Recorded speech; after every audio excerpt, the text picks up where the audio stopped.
So tapos na natin guys ikabit lahat ng ano na lahat ng wire niya. So yung ginamit natin is ito lang, temporary. Kasi yung gagamitin natin na wire is ito. Saan na ba yun? Kung saan ko yung nalagay kasi. So ito yung muna gagamitin natin para ma-charge yung battery. So mamaya ilipat natin yung Starlink. So ito yung inverter, i-charge muna natin yung battery.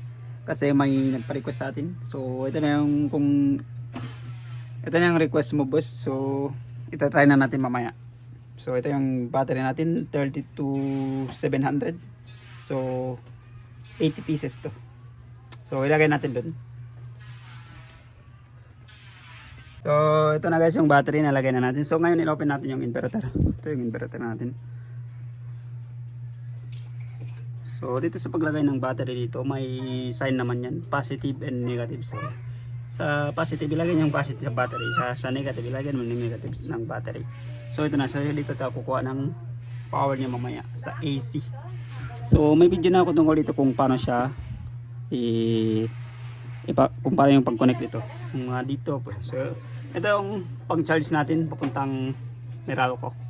So i-open na natin guys. Maganda nyo, okay na yan, good na yan. Nasa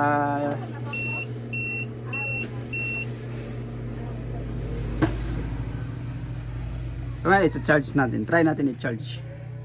So tanggalin mo natin yung mga outlet na kasaksak dito. Tanggalin mo natin yan lahat. Tanggalin natin para hindi tayo matay. So ngayon, isasaksak natin to. So dito ko nilagay kasi for temporary lang naman yan. Kasi doon talaga sa labas yung inverter ko. So ngayon isaksak natin. So try natin guys.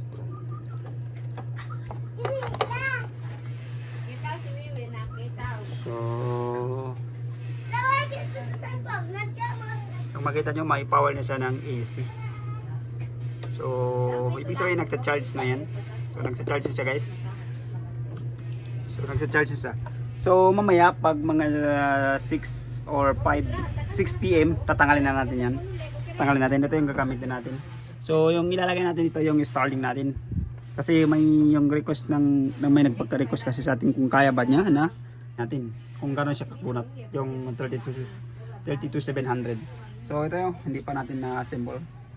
So update ko lang kayo guys pag nakabit na ano na natin yung Starlink. So ito na guys yung battery natin. Ito na. So na-charge ko na yan. So isang dalawang oras ko na na-charge. So ngayon yung tinester ko kasi hindi ko mapakita sa inyo kung ilang ano siya. Yung ano niya yung 13.4. So ngayon ite-testing natin yung Starlink. Kasi may nagpa-request sa atin na kung ilang oras daw yung kakayanan ng battery na to. So ngayon gabi ite-test natin. So kung makita nyo is sinabi ko kanina sa video natin is 6 PM tatanggalin natin. So ngayon 6:01 na. So medyo na late ng isang oras. Isang minute. So okay lang yan. So ngayon papatayin natin yung charger niya. Yung charger ng inverter. So ito siya guys. So tanggalin natin yung charger ng inverter. Kasi naka-charge siya ngayon sa battery. Sa basel ko. So ngayon alisin natin yung charger niya. So ito na, kung makita nyo wala yan. So yung Starlink natin ilipat natin dito kung ilang oras. So mag start tayo ng 6:02 PM. So ngayon tatanggalin natin yan. So ito na yung request mo boss. So ngayon aalisin natin yung ano niya dito. So tanggalin mo natin connection ng Starlink. So ito. So marami tayong client doon pero ayan yan. Ayusin natin yung so i-direct lang natin guys ha. Ito yung papunta sa Starlink. Baka sabihin nyo niyan po. So ito yung papunta sa Starlink. So alisin natin. So try natin saksak. So saksak natin. So try natin mamayang gabi kung ilang oras yung kakayanin niya. Kung kaya ba niya hanggang umaga. So ito yung battery. So masubukan yan natin ngayon kung ilang oras yung kakayanan niya. So i-update ko kayo guys. So yung time natin is 6:02. So hanapin natin yung pangalan ng Starlink kung maglabas na. So So makita nyo ito. Ito yung pangalan ng wala pa. So namatay yung Starlink natin guys, yung piso wifi natin lang yung naka-on.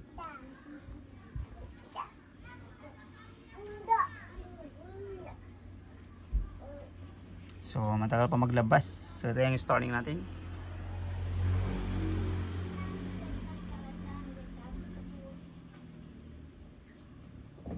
So ito yung pangalan niya, yung main wifi. So try natin mag-connect.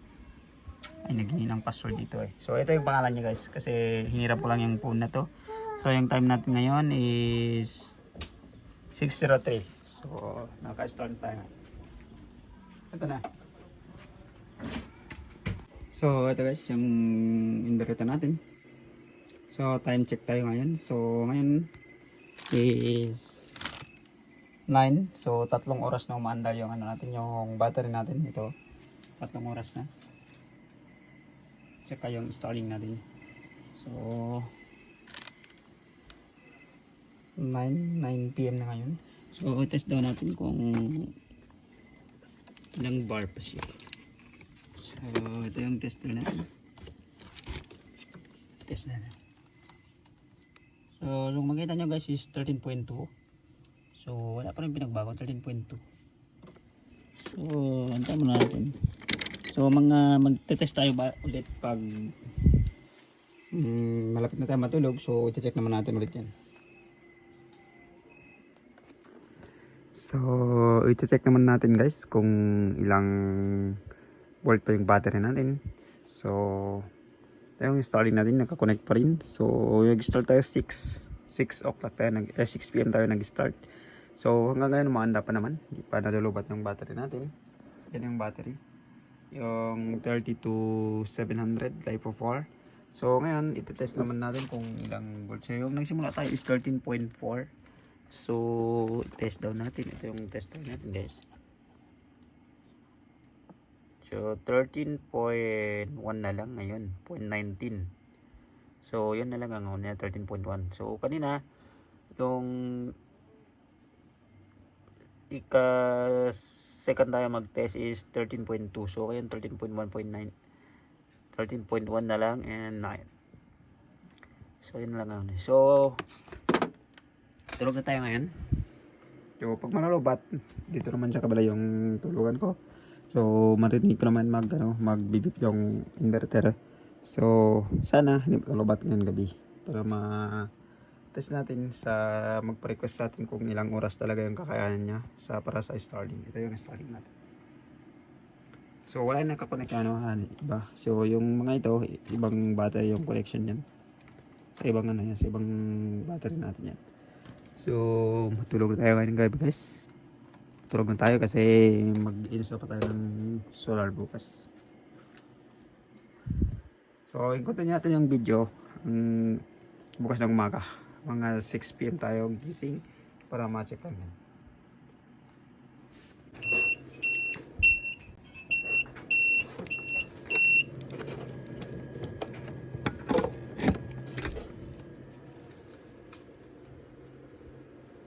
So ayan na guys, eksakto 6:41 yung kanina.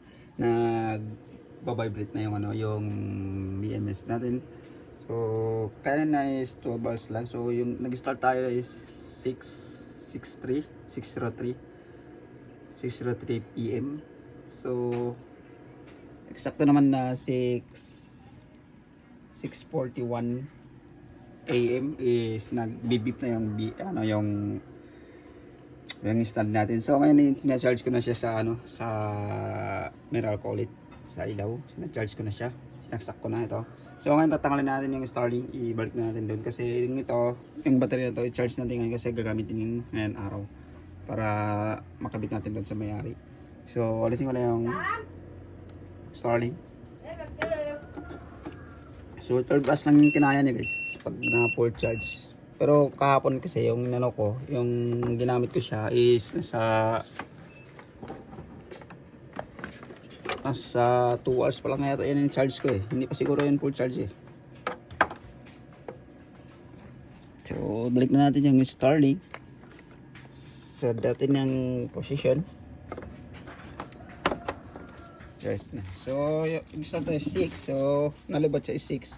So, actually, hindi naman siya nalubat kasi yung yung battery ko kasi yung sinetap ko siya, ginagamit ko lang sa 12.5.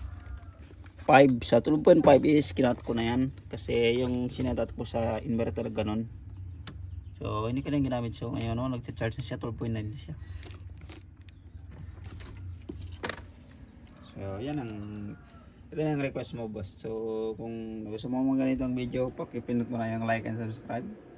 Lagay na rin yung notification bell para ma-update ka kung may bago tayong video na in-upload. So, yung kinakaya niya is 12 hours lang sa ganang kalaking battery. Pero, hindi pa naman siguro na full charge yung ginamit ko kanina. So, ito itatry natin, i-comparison natin doon sa color blue na battery kung sinong mas makon sa kanya, sa kanilang dalawa. So hanggang dito lang tayo guys, thank you for watching.